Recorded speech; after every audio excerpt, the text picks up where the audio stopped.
This is nuts, man. This is where the world is at. But we're this way because of Democrat policies. We are here because of the racism and bias of low expectations.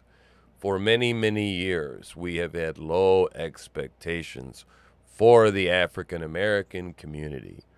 And now, most recently, a couple of years ago, uh, Beverly D'Angelo comes along and writes the book White Fragility and says that these people just can't help it. That's just the way they are, right? Well, I do not accept the fact that black people are just by nature and by culture just merely uncivilized, and they cannot behave in the world with all the rest of us.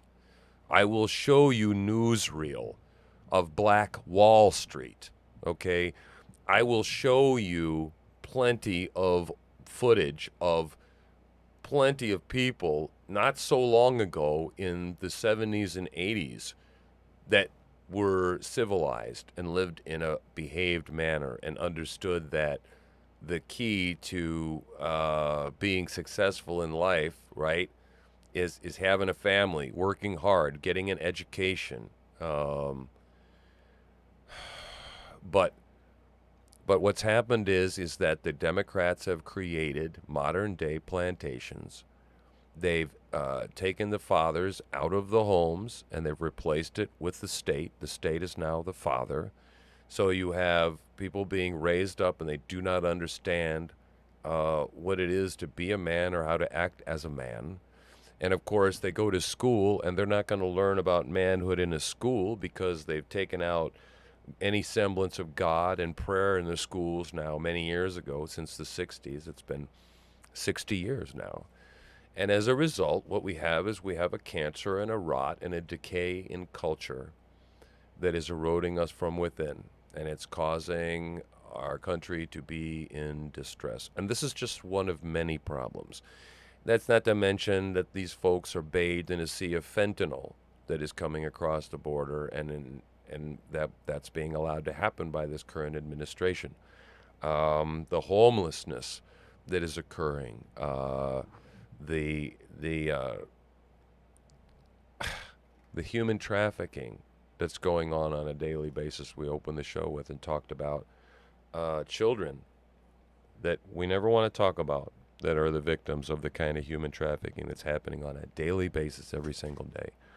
And we hear Karine Jean-Pierre get up and use language like, oh, we're just horrified to learn, right, about this particular incident where a black kid got shot by a white man who maybe made a mistake, maybe was racist, who the hell knows. But no, we have to focus on that one particular thing. Joe Biden has to call that kid, who's still alive, by the way. He didn't die. Nobody died. But we got to focus on that rather than this kind of stuff that's going on that I showed you, right, in the inner city on a daily basis. This kind of violence that's going on, the gang violence that's going on, and what's going on, the deterioration of Chicago. Now, administration doesn't want to talk about any of that. No, they want to talk about how a white man shot another black kid, and now stoke some more racial tension. Excuse me. And we don't need more of that. All of this is just simply Obama 2.0. Obama started with a hands up, don't shoot nonsense, right? And in Ferguson, Missouri, and it's been like that ever since. We didn't have a big racism problem back in the 70s and 80s. We do have one now, and it's because of cultural Marxism. And if you don't understand that term, watch a few of my other videos. Hey there, thanks for watching. If you enjoyed that clip and you want to see the whole show, please make sure you go to my channel. It's available there. Like, subscribe, and hit that notify button, and be sure to share. Thanks.